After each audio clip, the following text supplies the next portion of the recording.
Right now, as you lie here, your nervous system may still be vibrating with the unmade choices, the shifting moods, and the unspoken demands of people who are miles away from this room. You are resting in the dark, yet your mind is still actively working, trying to anticipate what someone else needs, replaying an expression you saw on a face hours ago, or calculating how to fix a situation that belongs to someone else entirely. It is a very particular kind of weight, this fatigue of the shapeshifter. It is the exhaustion that comes from spending your whole day adjusting your volume, your tone, and your energy so that everyone around you can remain comfortable. You have spent weeks, perhaps months, being the steady ground for other people to stand on, and now that you are finally alone, you feel an ache that runs much deeper than your muscles. It feels as though something inside you has been leaking away, leaving you hollow, cold, and strangely thin, like a ghost inhabiting your own bed. Outside your window, the air of the late evening is cooling, turning into a thick, damp mist that hangs low over the damp grass. In the quiet of this house, the shadows in the corners of your room do not press down on you instead. They stretch out slowly, like cold well water settling into the hollows of the earth. The air you breathe carries a faint, grounding trace of damp cedarwood and the clean chill of a world that has stopped working for the day. You can hear the rhythmic, tiny sounds of the night, the house settling, the distant, faint murmur of water moving somewhere in the dark, the slow cooling of the walls. There is no audience here. There is no one looking to you for reassurance, no one waiting for you to answer a question, and no one whose emotional safety depends on your next word. You are completely unobserved. If it feels right, take a slow breath into the very bottom of your ribs, letting the air widen your back against the mattress. You do not need to force anything to change in this moment, and you certainly do not need to fix the emptiness you feel. What you are experiencing right now is not brokenness. This profound hollowness is not a sign that you have failed, nor is it a defect in your character. It is simply the natural, honest state of a container that has been tipped over and poured out for too long without ever being refilled. Tonight, we are not going to force your mind to become completely silent, because a mind that has been hyper-vigilant for others cannot be ordered to shut down by a command. Instead, we are simply going to change how you hold this evening. We are going to look together at the container itself. There is a profound paradox at the heart of our suffering, one that ancient Buddhist wisdom gently illuminates for a tired heart. The mind does not become empty because you lack love or strength. It becomes empty precisely because you have misused your strength, treating your own spirit as an endless supply of water for a desert that can never be satisfied. We have been taught that true goodness means dissolving ourselves to keep others whole. But the teachings of the Buddha remind us of something far quieter and more sustainable. True compassion is not a transaction where you must perish so that someone else may survive. If your kindness does not include yourself, it is incomplete, and it is not truly compassion, it is fear, wearing the robes of virtue. Overgiving is often just our fear pretending to protect us, whispering that if we stop being useful, we will no longer be loved. Take a slow breath, a cool, quiet breath that enters through your nostrils, like mountain air moving over wet lake moss. Let your jaw unlatch, even just a fraction of an inch, allowing the small muscles around your hinge to drop their guard. Let your shoulders sink slightly deeper into the fabric beneath them, acknowledging how heavy they have been from carrying burdens that were never yours to lift. Nothing is required of you now. The world is spinning perfectly well without your management. For the next few hours, the people you love, the obligations you tend to, the problems you are trying to solve, they can all sit on the shelf in the dark. You do not have to solve your whole life tonight. In a moment, we will look at an old story that shows us something even quieter about this pattern of exhaustion. But before we journey there, allow yourself to simply acknowledge the porous nature of your life lately. Maybe you have felt this too, that tight, slightly breathless sensation in the center of your chest, where you feel directly connected to everyone else's anxiety. As if your skin has no boundary, as if every drop of sorrow or irritation in your house flows directly into your own blood. When we live this way, we become like rough, unglazed earthenware. We absorb every liquid that touches us, becoming stained, heavy, and damp with emotions that do not belong to our true nature.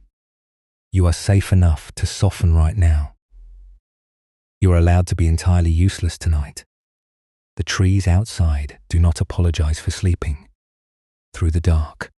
The lake does not apologize for stopping its reflection when the fog rolls in. Your worth is not tied to how much water you can carry for others before your knees buckle. Slowly, the teaching becomes personal as we let our awareness drift away from the room, away from the digital screens, and away from the calendar of tomorrow. Imagine yourself walking down a very narrow, damp stone path at dusk. The air here is thick with the scent of river mud, pine needles, and wet timber. You can hear the steady, rhythmic sound of small waves lapping against dark wood.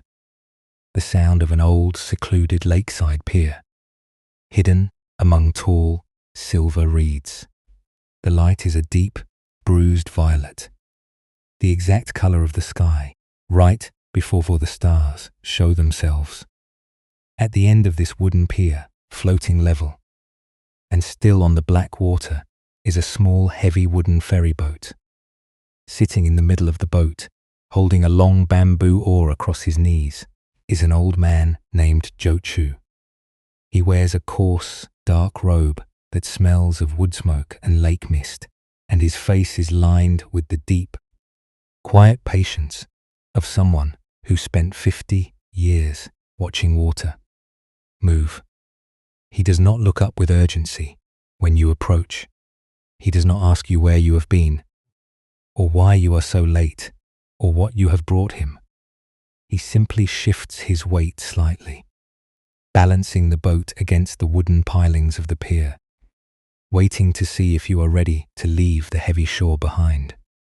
As you step onto the wet wood of the ferry, the boat rocks just a little under your weight, and you feel the immediate, grounding reality of the water beneath you. Jochu does not speak, but he reaches into a low wicker basket at his feet and pulls out an old, crude clay jar. It is wet to the touch, raw textured, and as you look closely at it in the dimming light, you can see hundreds of tiny, hairline fractures weeping dark moisture along its sides.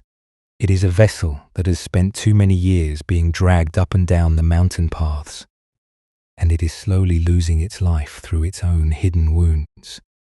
Jochu places the jar down on the floorboards between you, and as the boat slips away from the pier, moving silently into the deep, misty center of the lake, the old man looks down at the weeping clay. This is where we begin to understand what has happened to your own heart, and what we must learn to let go of before the morning comes.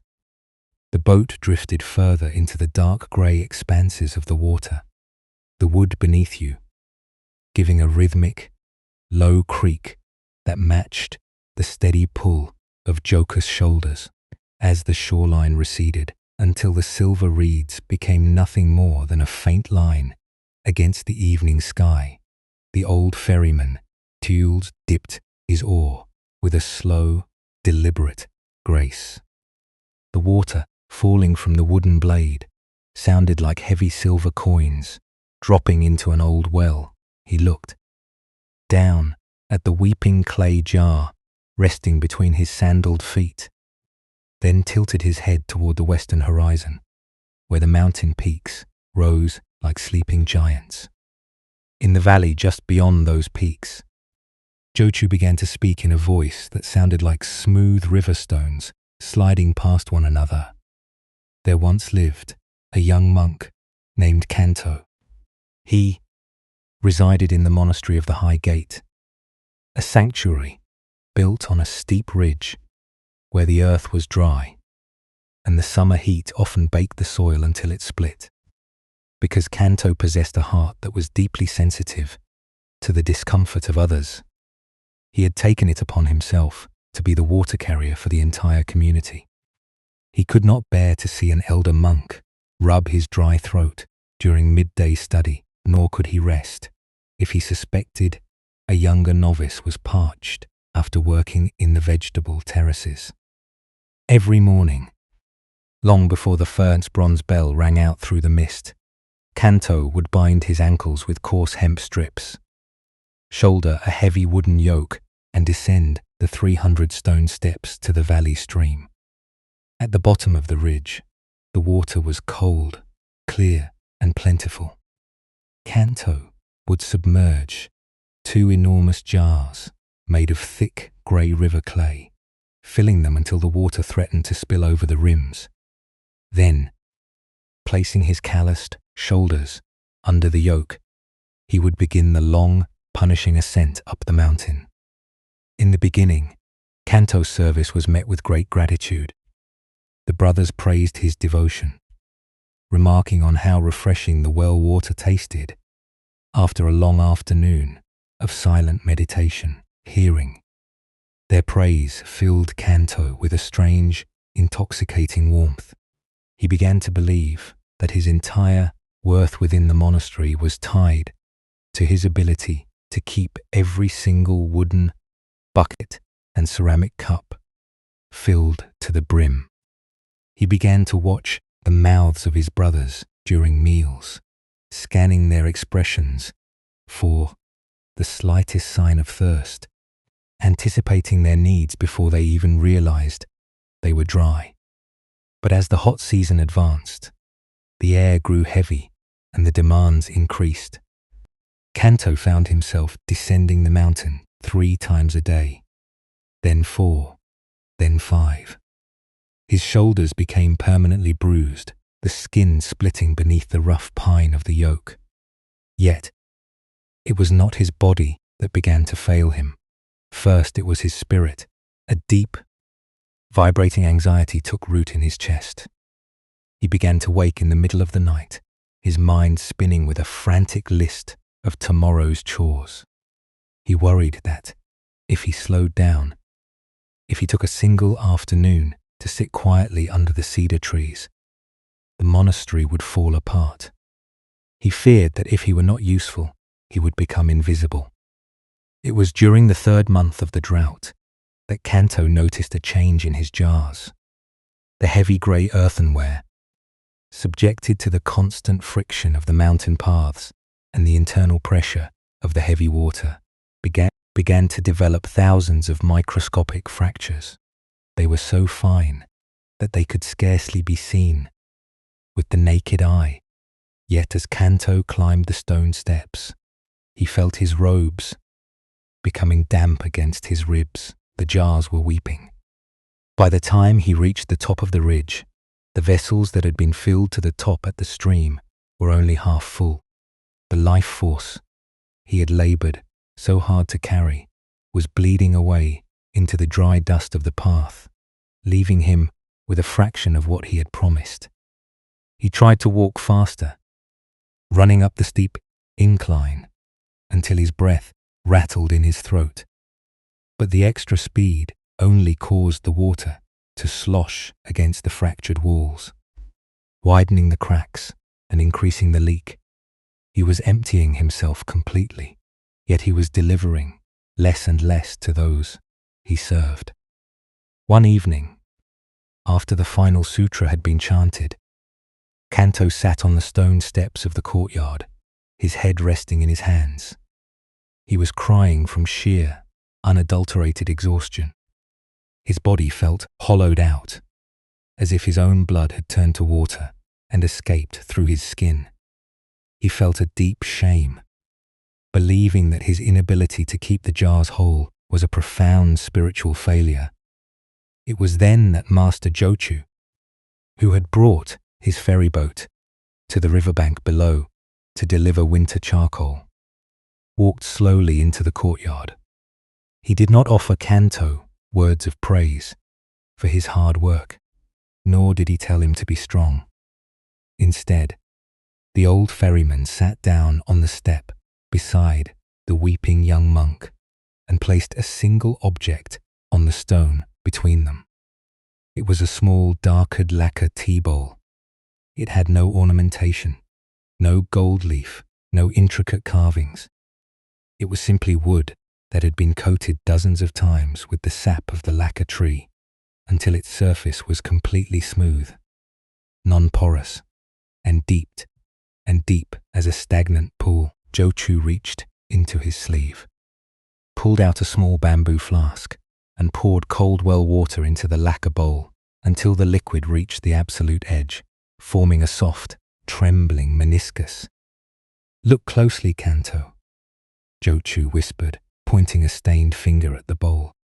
"Tell me what the wood is doing." Kanto wiped his eyes and leaned over the dark red object. The water sat perfectly still within the circular rim, its surface reflecting the pale crescent moon above like a tiny mirror. Kanto watched for several minutes, expecting to see the outer walls of the bowl become damp or the wood beneath absorb the moisture or the liquid level drop. But nothing changed. The lacquer remained dry, cool, and pristine. The water remained whole. "The lacquer bowl does not fight the water," Jochu said softly, his eyes resting on Kanto's raw, bandaged shoulders. "It does not try to become the water, nor does it allow the water to seep into its grain. It knows exactly where its own nature ends and where the liquid begins. It is helpful to the thirsty, precisely because it is completely sealed within itself. It holds the water without absorbing its weight, and it carries the reflection of the moon without keeping the sky." Kanto looked from the lacquer bowl to his own cracked, grey clay jars, resting by the well. In that quiet moment, as the night wind stirred the leaves of the old ginkgo tree, a profound wave of emotional recognition washed over him. He realized that he had spent years treating his own soul like unglazed clay, allowing the needs, the moods, and the expectations of everyone around him to soak directly into his flesh until his structure had fractured under the weight. He had confused love with disappearance. In a moment, this story will show us something even quieter about how Kanto began to rebuild his shattered vessel. But as you sit with his realization on this dark lake, let that image of the dark red lacquer bowl rest in your mind. Notice how it does not need to expand or crack to hold what is beautiful. It simply remains intact, clear, and perfectly defined in its own quiet space. The dark water beneath the ferryboat seems to absorb the silence of the night, holding it like a secret, shared between the lake and the sky. As we watch the faint line of the shore vanish entirely into the grey fog, the imagery of Kanto's cracking jars begins to brush against the edges of your own lived experience. This ancient story is not telling us to stop feeling, nor is it asking us to become cold, unfeeling walls of stone. It is not an invitation to turn away from the people who rely on you or to abandon. the genuine care you feel for those who walk beside you in this life. Rather, it is showing us something much quieter, a deeper level of emotional sanity that our modern world rarely gives us permission to practice. When we look closely at our own exhaustion, we find that the suffering we carry was not only born from what happened to us, or from the sheer volume of tasks we perform today. The deepest wound was created by the specific way the mind held what happened. In the language of the long lineage of awakening, what we often call attachment is not a beautiful expression of deep love. Attachment is that tight, frantic sensation in the pit of your stomach that says, I must change their mood, I must fix their disappointment, or I must ensure they never feel pain. Otherwise, I am not safe, and I am not worthy of belonging. It is the desperate grip that turns a natural human care into an exhausting cage of fear. We call this craving not a hunger for material things, but a desperate, invisible thirst for approval, a constant reaching outside of ourselves to confirm that we are allowed to exist. When you spend your entire evening replaying a conversation, looking for the exact moment someone's face changed or their tone dropped, you are dragging your clay vessel through the sharp rocks of anticipation. You are allowing their weather to become your internal climate. One of the great insights of the Buddha was that we cannot always control the first pain, the initial arrow that life shoots at us, which might be a loved one's distress, a difficult workplace, or a genuine crisis. But we can learn to stop adding a second wound to the first. The second wound is the one we inflict on ourselves, when we believe we are personally responsible for repairing the entire world before we are allowed to lie down and sleep. True mindfulness, when translated into the language of your tired heart tonight, is simply the newly discovered ability to see an anxious thought without immediately turning it into an absolute command. It is the capacity to notice that a family member, a friend, or a colleague is swimming in their own sea of frustration, and to watch that frustration happen without letting it seep into the fine grain of your own peace. You can stand on the edge of their storm, holding a lantern, without choosing to jump into the middle of the lightning with them.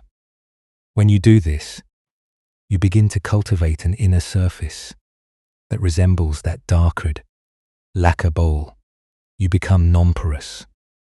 You allow the liquid of life to arrive. You hold it with immense dignity and tenderness, but you do not allow it to leak into your bones and fracture your foundation. This brings us to the gentle truth of impermanence.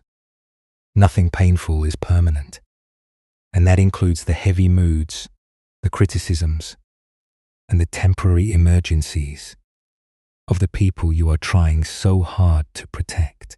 Their confusion will move. Like the clouds across the mountain peaks, their anger will cool like the earth after the sun drops. You do not need to possess their emotional state, nor do you need to alter it to preserve your right to rest. Letting go does not mean you suddenly stop caring or that you become indifferent to the thirst of the world. It simply means you release the extra, unrequired struggle. You drop the illusion that you can control the outcome of every human interaction by mutilating your own boundaries. Awareness is the wide, dark space of this lake that can notice the weeping jar without becoming the cracks themselves. It is the part of you that is listening to this voice right now, the quiet observer that remains completely untouched by the roles you had to play today. You are not the helper. You are not the fixer. You are not the shield that must catch every falling blade. You are the space through which these experiences move. When we touch this space, true compassion finally becomes possible. Compassion is not a frantic act of self-punishment where you offer up pieces of your own flesh to feed someone else's insatiable hunger for reassurance. It is the quiet, immovable strength to meet suffering, both theirs and your own, without turning that suffering into a weapon of self-hatred. But the deeper lesson had not yet revealed itself to the young water carrier, just as it may not have fully settled into your own chest yet. It is easy to see the pattern when we are resting in the dark, removed from the heat of the day. The real transformation begins when we learn how to maintain this lacquer-like clarity when the water starts to rise around us again. As the ferry boat glides farther into the mist, let these words serve as an emotional bridge back to your own physical presence. You have spent so much time living outside your own skin, scanning the horizons for other people's needs, that your own body has been left like an abandoned temple. Now let this wisdom come closer to your own life, moving past the concepts and theories, down into the immediate reality of your breath, your muscles, and the bed where you lie. If it feels right, let your awareness slide down from the thoughts in your head and settle directly into the physical container of your body. There is absolutely no need to force your breathing to follow a rigid pattern or to achieve a state of perfect stillness right now. Instead, you might simply observe the natural, unforced weight of your chest as it lifts and falls against the mattress. Notice how the air enters your nostrils slightly cool, matching the damp evening mist outside, and leaves your lips a fraction warmer, carrying away a small pocket of the heat your nervous system has generated today. Even noticing this single transition is entirely enough. Perhaps you can find the places where your body is making contact with the fabric beneath you. Feel the heavy curve of your hips, the flat expanses of your shoulder blades, and the back of your head sinking into its resting place. As you breathe, see if you can invite the very small muscles around your eyes to unbind themselves. There is an ancient tension we hold there, a subtle tightening of the brow that comes from constantly looking for signs of distress in the world around us. Let that subtle armor drop. Allow the skin across your temples to smooth out, like the surface of a dark lake, when the afternoon wind completely dies away. Now, without any judgment or irritation, notice one specific thought or modern situation that has been persistently asking for your attention tonight. It might be the remembered echo of a text message that felt slightly cold, the unresolved worry of a family member's current predicament, or that low-grade anxiety that tells you that you did not do enough for someone today. Do not try to push this thought out of your awareness, and do not try to use your willpower to crush it. If we fight our worries, we are merely applying more heat to our clay jars, causing the hairline fractures to widen. Instead, just let this mental visitor be seen, exactly as it is. Imagine that you are holding that small, dark red lacquer tea bowl that Jochu placed on the stone step. It is cool to the touch, smooth, and its boundaries are perfectly sealed. In your mind's eye, see yourself taking this current worry, this heavy, sticky liquid of someone else's expectation, and placing it gently into the center of the bowl. Watch it fill the container until it reaches the absolute rim.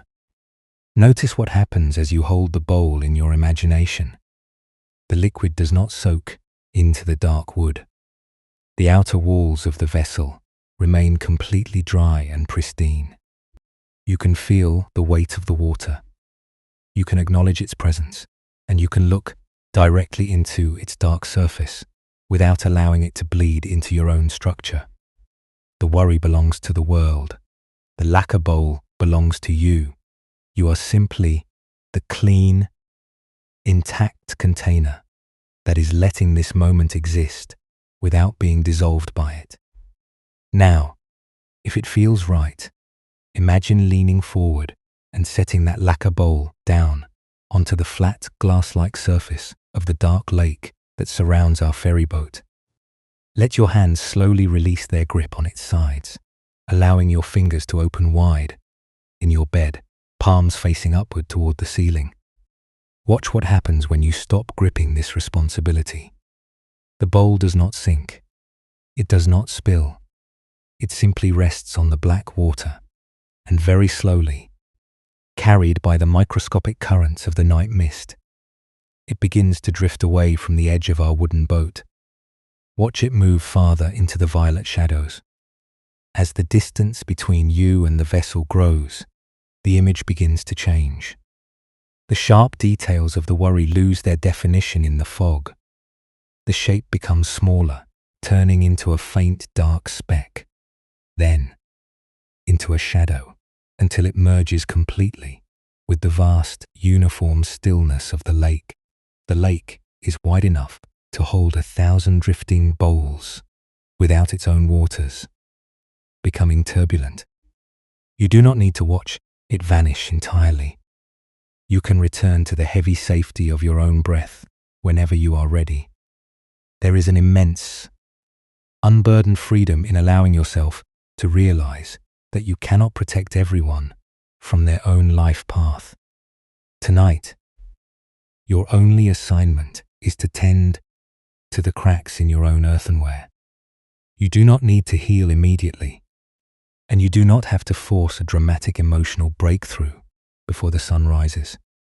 Simply resting your attention on the smooth, non-porous edge of your own skin is a profound form of wisdom. You are drawing your energy back from the horizons, sealing the microscopic leaks, and allowing the internal warmth of your spirit to pool in your chest, undisturbed by the world outside. But the old ferryman has not completed his journey across the lake, and the young water carrier's transformation had another, deeper layer to reveal. In a moment, this journey will take us into a season of heavy rain, where we will discover how to remain entirely whole, even when the environment around us becomes loud and chaotic. For now, let your ribs expand into the dark room, feeling the luxury of being completely unneeded by anyone, anywhere. For the rest of this night, the boat seemed to glide on silence itself now, the mist wrapping around the wooden hull, until the boundary between the water and the night sky became completely invisible. Jochu rested his bamboo oar across his knees once more, letting the momentum of our shared journey carry us deeper into the dark. He watched the faint ripples created by our movement dissolve into the vast black surface. Then, adjusting his dark robe against the damp air, he continued the chronicle of the High Gate Monastery, moving into a season when the earth itself seemed to lose its footing. 3 autumns after Kanto had first seen the red lacquer bowl, a massive monsoon struck the mountain province. For 7 days and 7 nights, the sky was the color of wet iron, pouring down a relentless heavy torrent that turned the steep mountain paths into rushing rivers of red mud. The dry, brittle earth of the ridge, baked by months of sun, could not absorb the sudden deluge. Up at the sanctuary, the stone foundations began to shift. The outer walls of the meditation hall were directly threatened by an enormous buildup of muddy water that pooled against the ancient timber supports. Inside the compound, panic began to stir among the younger monks.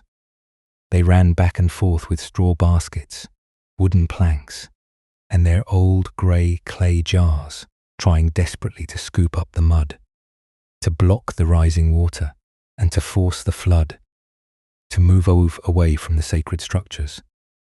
Kanto, driven by his old, familiar instinct to save everyone from catastrophe, was at the center of the chaos.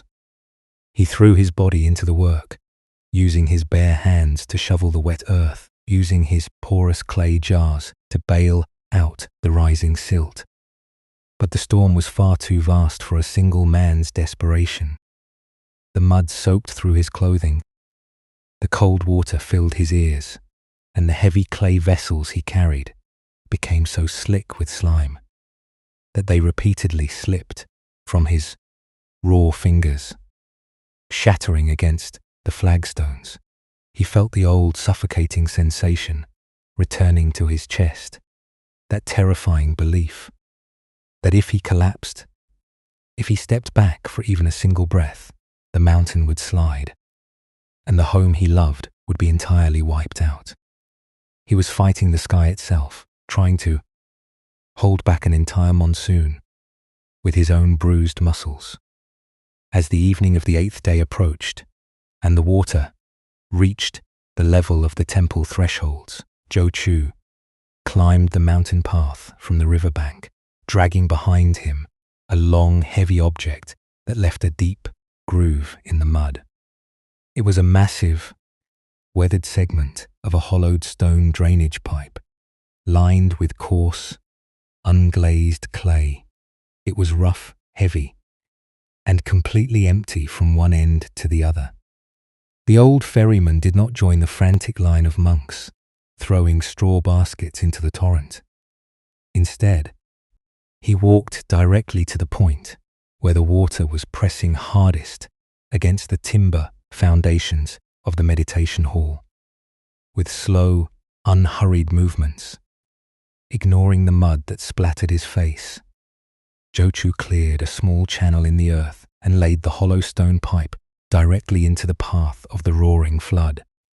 Kanto ran to him, his voice cracking with hysteria over the sound of the rain. "Master, what are you doing? We must block it. We must hold it back. The jars are broken and the water is winning." Jochu did not argue. He simply reached out a wet, mud-stained hand and firmly pressed it against Kanto's breastbone, forcing the young monk to take a single step backward into the shelter of a cedar overhang.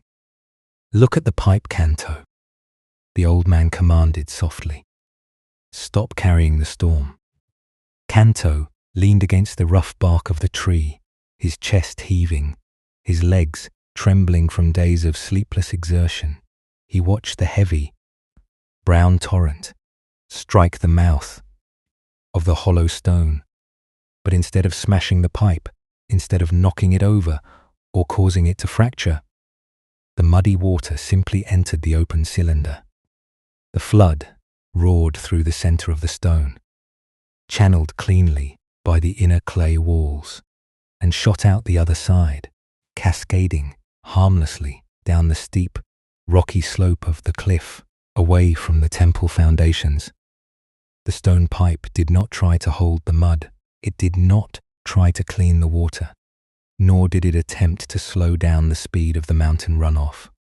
It did not build an identity around being a savior, and it did not apologize for its own emptiness. It remained exactly what it was, a solid, unmoving channel of earth that allowed the intensity of the season to pass completely through its center, without retaining a single grain of dirt. The pipe survived the monsoon precisely because it had nothing inside to resist the flow. Kanto stood perfectly still under the cedar branches as the rain continued to pelt his face. A deep, quiet realization began to take root in the center of his exhausted heart. The transformation that occurred within him in that moment was not a sudden, magical erasure of his pain. He did not become a flawless, unshakable master on the spot. His shoulders still arched with fatigue, and the fear of failure still hovered at the edge of his thoughts like a dark bird. But as he watched the water move through the hollow stone, he made one small, subtle shift in his relationship with the world. He closed his eyes took a long, slow breath of the cold mountain air, and consciously relaxed his grip on his own arms. He stopped running. He desisted from the habit of treating his own fearful thoughts as absolute truth. For the first time in his life, he allowed the monastery to be wet. He allowed the storm to be loud. He allowed the vulnerability of the moment to exist, without believing that his own small life had to be the dam that stopped the universe from moving. He walked slowly back to his room, leaving the shovel and the broken shards of clay behind him. In the mud, he sat down on his straw mat in the dark, listening to the roar of the water outside, sitting quietly with the profound uncertainty of whether the walls would hold until dawn. He did not go back out to check the levels. He did not look for reassurance from the abbot. He simply became the hollow channel, letting the fear of the night wash through his awareness, without letting it stick to the walls of his soul. Now let this wisdom come closer to your own life as our boat floats in the dark. In a moment, we will look at how this hollow channel can be built inside your own modern bedroom. But notice how Kanto's freedom did not come from changing the weather. It came from changing the way his own inner structure met the heavy flow of the world. The cool, thick vapor of the lake night seems to press against our skin with an intentional softness. Now, as if the dark itself is encouraging us to drop the remaining armor we carry. In the quiet space left by the story of the hollow stone, we can begin to examine the intricate, often invisible machinery that keeps your mind running in circles when you should be resting. It is not the simple presence of other people's problems that drains you. It is the secondary layer of mental activity you build around those problems. We spend our nights constructing elaborate fortresses of control, trying desperately to rehearse the future and replay the past, believing that if we can just anticipate every possible drop of discomfort, we can prevent our lives from cracking open. When you lie awake, imagining how an upcoming meeting will go, or worrying about how a loved one will react to a boundary you need to set, you are engaging in a silent, exhausting form of resistance.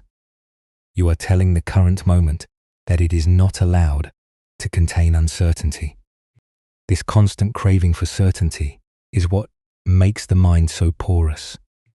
We become hyper-vigilant, needing the approval of every person we encounter just to feel that we have permission to breathe. If someone is distant, we immediately assume it is a reflection of our own defect. We fall into the ancient trap of trying to fix our exhaustion through shame, whispering to ourselves that if we were just stronger, more selfless, or more efficient, our clay jars would not be leaking. This is how we inadvertently turn our pain into a permanent identity. We stop being a human being who is temporarily experiencing a season of fatigue, and we become the helper, the responsible one, the strong anchor who is never permitted to falter. We build a prison out of our usefulness. Buddhist wisdom provides an elegant, deeply compassionate doorway out of this trap by drawing a clear distinction between the two types of discomfort we experience. The first pain is simply what life brings: the unavoidable monsoon, the natural sickness of a parent, the unexpected text message, or the physical exhaustion of a long day. This first pain is clean. It is the raw reality of being alive in an unpredictable world. The second pain, however, is entirely what the mind adds to the landscape. The second pain is the thick, sticky mud of judgment, resentment, and fear that we pour over the original wound. It is the voice that screams, "This shouldn't be happening. I must fix this immediately. And if I can't resolve it, it means I am fundamentally unworthy. We cannot always control the first pain. We cannot stop the clouds from gathering over our valleys, nor can we force the people in our lives to live in perfect harmony. But we can absolutely learn to stop feeding the second pain. We can stop throwing our own internal resources into a flood that does not require our destruction to subside. Peace, when understood through this lens, is never the absolute absence of difficulty. It is not a pristine mountaintop where no rain ever falls and no problems exist. True peace is simply a fundamentally different relationship with that difficulty. It means looking at the roaring torrent of life's demands and choosing to meet it, as the hollow stone pipe meets the river. It means letting the intensity of the world pass straight through the center of your awareness, without letting it leave a layer of sediment behind.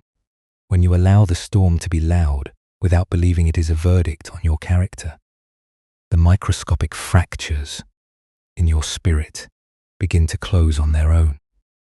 Have you ever wondered what happens when you simply stop fighting the fact that you are tired?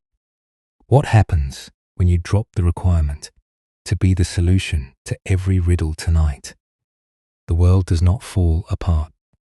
When you close your eyes, it simply continues its ancient, steady rhythm without your supervision, your need to control.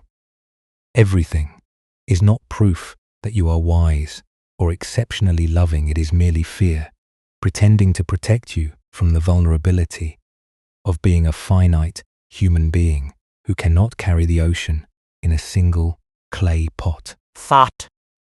As we allow this psychological clarity to settle into the chest, the heavy, vibrating quality of your thoughts begins to lose its grip. You are not required to love the difficulty, and you do not need to pretend that your exhaustion is a beautiful spiritual gift. It is simply a state of weather moving through your room. In a moment, we will look at how this ancient clarity shows up in the small, mundane friction of your next morning. But for right now, let your spine settle into the mattress, feeling the profound safety of knowing that you do not have to become the dam that holds back the world. You are allowed to be the hollow channel through which the night moves. Now let this wisdom come closer to the concrete realities of your modern day, moving out of the quiet monastery and directly into the small, fragmented moments that test your peace between sunrise and dusk. True clarity is not something we save. For a mountain retreat, it is practiced in the very ordinary spaces of your life. It is found in that brief, suspended second before you check your glowing phone for reassurance, or when you are sitting in your car, staring at the dashboard, trying to force yourself to smile, even though your chest feels like an empty stone courtyard. Think of how many times a day your clay vessel begins to leak its warmth because you are waiting for a text message that hasn't arrived, or because you are trying to micromanage the hidden thoughts of a partner, a coworker, or a child. We spend our lives replaying a minor mistake we made during a morning conversation, or comparing our quiet, internal struggles with the polished, loud achievements of those around us. We carry a pervasive, phantom guilt that tells us we are constantly falling behind, that we are fundamentally not enough, and that every moment we spend resting must somehow be earned through a prior state of total exhaustion.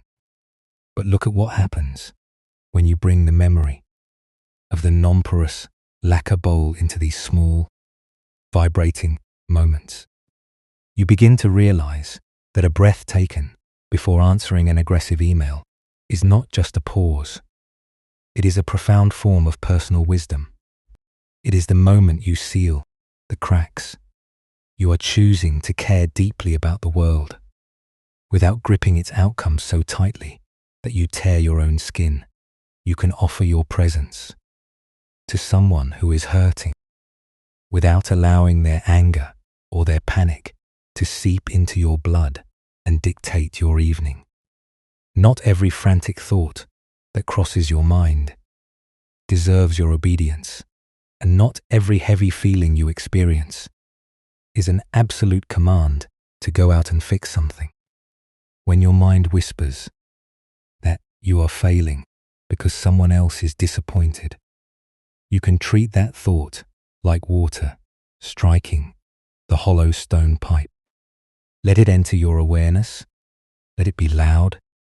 Let it be exactly what it is, but let it pass straight through your center and cascade out into the distance. You do not have to build a home around every criticism that flies your way. You can want rest without needing to justify it to anyone, including yourself. You do not need to wait until your body breaks or your spirit goes completely numb before you are permitted to drop the wooden yoke. Rest is not a reward for a lifetime of perfect service. It is the natural, necessary baseline of a vessel that wishes to remain whole. When you step back from the urge to be everything to everyone, you are not abandoning your world. You are simply ensuring that there will be an intact human being left to inhabit your life tomorrow. Tomorrow, when the screen flashes, or when someone brings their emotional storm into your space, remember that you are allowed to remain dry. You can look at their distress with immense kindness. You can offer them a glass of water, but you do not need to jump into the well with them to prove your love. You can establish a clear, smooth boundary that says, I am here, I am listening, but I am entirely separate from your weather. Slowly, the rhythm of this night is shifting, drawing you further away from the demands of the waking world. The small details of your day, the unanswered notifications, the complex relationships, the fears about what next month will bring, are all losing their sharpness in the dark. In a moment, our journey will reach its final, deepest destination, where the lake dissolves entirely into the absolute stillness of the earth. Let the weight of your day slide down into the floorboards, knowing that, for the next few hours, your uselessness is the most beautiful thing you possess. The boat has brought us to a place where the water no longer ripples against the timber, where the mist has grown so vast and uniform that there is no longer an outside or an inside.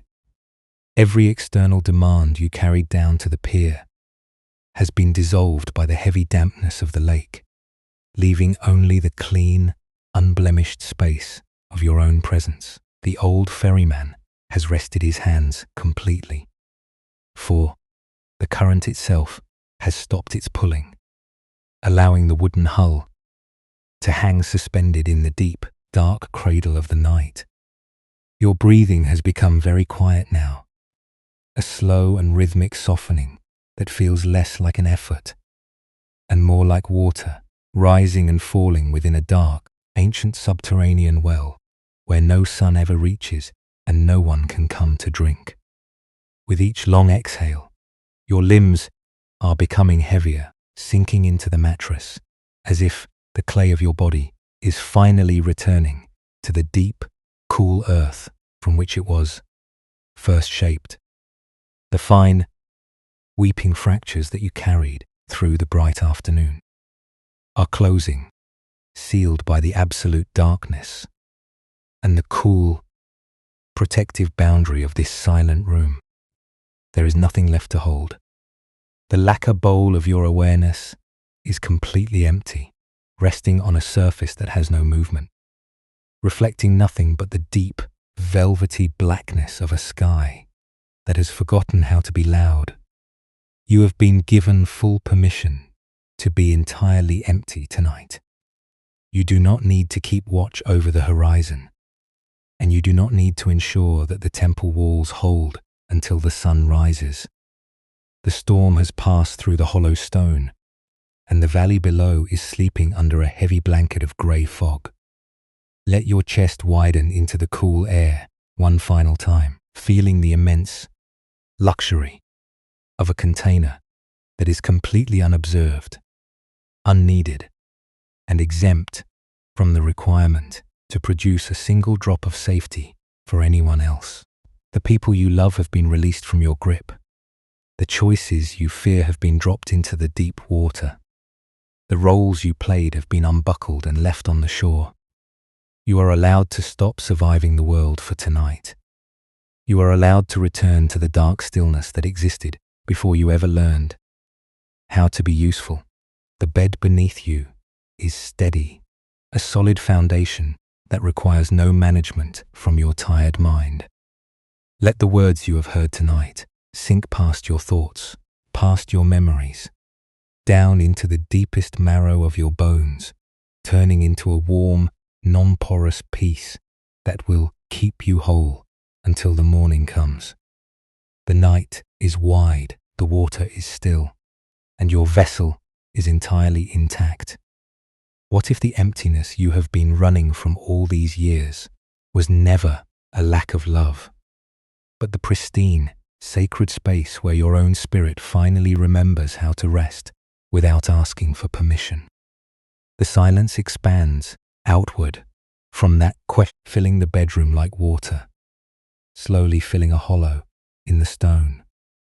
It is a quietness that does not demand an answer, nor does it wait for your mind to analyze its depth. It simply hovers in the room, cool and vast, allowing your thoughts to lose their remaining density. The image of the subterranean well stays with you, a deep, dark reservoir hidden far beneath the rocky paths and the sun-baked ridges where you running. In that well, the water does not strive to rise. It does not look for an audience. It does not measure its value by how many buckets are lowered into its depths or how many thirsty travelers praise its sweetness. It is whole simply because it exists in the dark, self-contained, cool, and perfectly at peace within its own earthen boundaries. You might notice how your shoulders feel now that the weight of the water carrier's yoke has been entirely left behind on the shore. There is a soft, unfolding space in the center of your chest, a loosening of that tight knot that usually sits right between your shoulder blades. That knot was the physical shape of your hyper-responsibility, the muscle memory of trying to catch the world before it falls. But tonight, the earth is catching you instead. The mattress beneath your body is completely unyielding, holding your weight without requiring you to hold yourself up. In return, you can let go of the perimeter of your life. You can let go of the defensive line you have maintained around the happiness of the people you love. In the quietest traditions of the awakened mind, we are reminded that our true nature is not the clay jar that breaks, but the empty space inside the jar that allows the liquid to be held. The clay may fracture, it may become stained by the minerals of the earth, and it may eventually return to the dust of the path, but the space within the vessel remains permanently unblemished, completely unaffected by what was poured into it or what leaked out through its walls. Tonight, you are returning to that space. You are moving your identity away from the fragile earthenware of your roles, your reputation, and your usefulness, and you are resting as the spacious emptiness that lies beneath it all. Let your breath become even slower now, a faint, almost imperceptible tide that moves without your conscious direction. You do not need to pull the air in, and you do not need to push it out. The body knows exactly how to breathe itself, just as the lake knows how to hold the mist and the trees know how to drop their leaves when the autumn wind grows heavy. There is absolutely nothing for you to manage in this darkness. The people who occupied your thoughts an hour ago are sleeping in their own rooms, surrounded by their own private weather, walking their own paths through the night.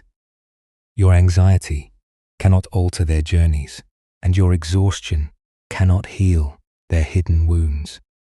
You can love them completely while letting them be separate from you. Imagine the darkened lacquer bowl one last time, not as an object outside of yourself, but as the very texture of your heart tonight. Its surface is so smooth, so perfectly sealed by decades of patient, quiet layers, that even the heaviest sorrow of the world cannot find a foothold on its rim. The sorrow may touch it. It may fill it to the brim, but it cannot seep into the grain. It cannot leave a permanent stain. When the morning comes, you can simply tilt the bowl and let the water flow back into the earth, remaining entirely clean, dry, and whole within your own space. You do not need to become the liquid to understand its weight. The house around you is completely still now, the distant sounds of the night fading into a uniform, low hum that matches the steady rhythm of your blood. Your jaw remains soft, your throat is completely open, and your eyes are resting deeply behind their closed lids, no longer scanning the darkness for a sign of trouble. The future is an unwritten scroll, does not require your editing tonight. The past is a faded echo that cannot be rewritten by your sleeplessness. Both are completely irrelevant to the immediate reality of this cool air moving through your lungs. Let yourself sink an inch deeper into the fabric, feeling the profound luxury of being entirely unmapped by the world. No one can find you here. No one can place an order for your attention. No one can measure your performance, and no one can demand that you change your shape to make them feel secure. You are completely anonymous in the dark. Your worth has returned to its natural, unearned state. The same quiet worth of a stone sitting in the forest or a drop of rain falling into the deep center of the ocean. As the final embers of your thoughts turn to soft ash, the image of the ferry boat and the old man Jochu dissolves entirely into the velvet blackness of your room. The lake is gone, the pier is gone, and the mountain sanctuary has vanished into the mist. There is only this bed, this breath, and the vast, unburdened spaciousness of a heart that has finally stopped trying to save the universe. Sleep is not a destination you must work to reach. It is simply the natural closing of the vessel when the day's work is done. Let the darkness fold over you like cool, clean linen, and as you drift into that deep, undisturbed stillness where no demands exist, let this one final truth rest against your chest. You were never meant to be the reservoir for the entire world's thirst. You were only ever meant to be the quiet space where the water remembers how to be still, the stillness that follows. That truth is not a heavy, suffocating silence, but a vast, living quiet that expands out into the four corners of your room. It is the texture of an old forest after a long downpour has ceased, when every leaf is heavy with moisture, and the dark earth beneath is slowly, silently absorbing the water into its deepest roots. You can feel that same absorption happening inside your own consciousness right now. The frantic, high-frequency vibrations of the day, the mental lists, the emotional echoes, the calculations of how to manage tomorrow are being drawn down into the deep loam of your physical body, losing their sharpness, turning into a soft, uniform weight that pulls you gently toward the floorboards. We have lived for so long under the tyranny of the second wound, believing that if we are not actively carrying a burden, we are somehow failing the people we love. We have confused the tight, aching grip of anxiety with the pure, spacious quality of genuine care. But as you lie here in the dark, the ancient insight of the middle way begins to wash over your tired chest like a cool wave moving over a patch of dry sand. It reminds you that a bridge cannot hold up the weight of the carts if its own stone pillars are crumbling into the riverbed. Your boundaries are not an act of selfishness. They are the sacred architecture that allows your kindness to remain real, steady, and clean. Think of how much energy it takes to constantly maintain a mask of total capability, to smile and nod when your inner reservoir is dry as a midsummer creek. That performance is what cracks the clay. That is the friction that forces the microscopic fractures to open along the sides of your spirit. But tonight, there is no requirement to be capable. There is no one asking you to be strong or wise or resilient. You are allowed to be completely fragile in the dark. You are allowed to let the cracks be wide open, because the darkness of this night does not want to exploit your wounds.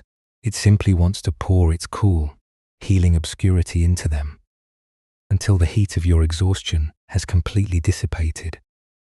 Let your awareness drift down into the palms of your hands, noticing the subtle, warm tingling in the tips of your fingers. These are the hands that have worked, that have reached out to comfort others, that have gripped the steering wheel, and that have typed out messages of reassurance throughout the day. They have been active, clenched, and busy for hours. Notice how they feel when they are completely open, resting flat on the sheets, with the palms turned toward the ceiling. There is nothing inside them. They are not holding a single string. They are not trying to adjust a single boundary. They are as empty as two dry autumn leaves that have landed on the surface of a deep, unmoving pond. As your hands soften, let that same quality of absolute surrender travel up your arms, through your elbows, and settle into the heavy slope of your shoulders. The raw bruising left by the invisible yoke of other people's expectations is beginning to cool. The phantom weight of the water jars is gone. You do not have to carry the water up the 300 stone steps tonight. The mountain is at peace. The path is empty, and the monastery gates are closed and barred against the wind. The world is perfectly capable of being parched for a few hours while its water carrier rests. Consider the profound sanity of the hollow stone pipe that Jochu laid in the mud. It did not survive the storm by becoming harder or by expanding its walls to meet the rush of the flood. It survived because it was entirely empty from end to end. When the heavy, muddy water of life's demands strikes your heart, tomorrow you do not need to build a thick wall of anger or indifference to protect yourself. You can simply allow your inner landscape to become spacious and hollow. Let the criticisms pass through you. Let the panic of others enter the front door of your awareness and slide quietly out the back door without leaving a single grain of dust on the mirror of your soul. You can be the channel through which the season moves, remaining completely unmoving and intact at the center of the storm. The air in your room seems to grow thicker, more protective, wrapping around your body like a heavy winter cloak made of dark wool. The rhythm of your heart has slowed to a deep, resonant thump, a steady and comforting beat that has been keeping time for you since before you were born. It does not ask for your permission to beat. It does not require your management to keep you alive. It functions perfectly well in the deep, quiet dark of your chest, entirely independent of your worries and your fears. You can trust it. You can trust the intelligence of your body to heal itself while you are away. Let go of the need to have a clear plan for tomorrow morning. You do not need to figure out how you will say no, or how you will protect your time, or how you will navigate the complex moods of the people who depend on you. Those choices do not belong to the midnight hours. They belong to the light. And when the light arrives, the clarity you need will emerge naturally from the reservoir of this rest. To try to solve your life while your mind is exhausted is like trying to see your reflection in a boiling cauldron of water. You must let the fire go out first. You must let the liquid cool until it becomes a perfect flat mirror. Feel the heavy, soothing drag of sleep pulling at the corners of your mind now, like a slow tide, gathering up the loose sand on the edge of the shore. The words you are hearing are no longer concepts to be understood. They are simply a warm, rhythmic frequency that is gently rocking the hull of your boat. The boat is completely safe. The water beneath you is deep, dark, and completely supportive. It holds you up without asking for anything in return. It does not care about your productivity, your virtue, or your usefulness. It simply carries you because you are there. But let your consciousness dissolve entirely into that supportive depth. You are returning to the ancient well. You are sliding past the layers of grey clay, past the roots of the cedar trees, down into the pristine, untouched stillness of the deep earth. In that space, there is no identity, there is no duty, and there is no exhaustion. There is only the boundless, dark peace of a spirit that has finally remembered how to be completely still within its own skin. And as the last trace of the waking world fades into the fog, let your heart rest in the absolute safety of its own non-porous nature, knowing that nothing you survive today has the power to diminish the pristine clarity of who you truly are. 3 YouTube title options. Buddha reveals why being everything to everyone accidentally fractures your inner peace. Buddha's Zen wisdom for the tired soul that tries to carry everyone else's storm. Buddha explains why overgiving leaves you empty, and how to seal your fractured spirit